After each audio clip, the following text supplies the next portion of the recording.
Hey everyone, HHO for all here.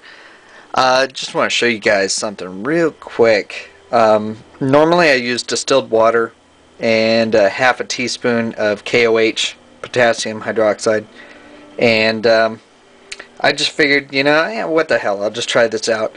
I just used tap water and I used a half a teaspoon of KOH, and I guess there must be a lot of minerals, a lot of iron or something in my tap water, because it makes it go crazy, and my 15 amp breaker pops after about 15 seconds.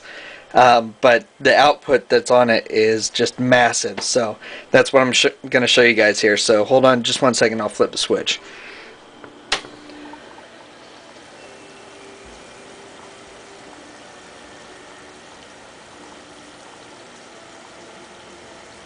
Now I just wish that I could go above 15 amps so I'd know exactly how much draw it's pulling.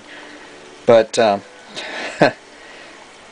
if I could get that down to about 10 amps and get that kind of output, I'd be happy. Anyway, that's it. That's all I wanted to show you. HHO for all, signing off. Have a good one.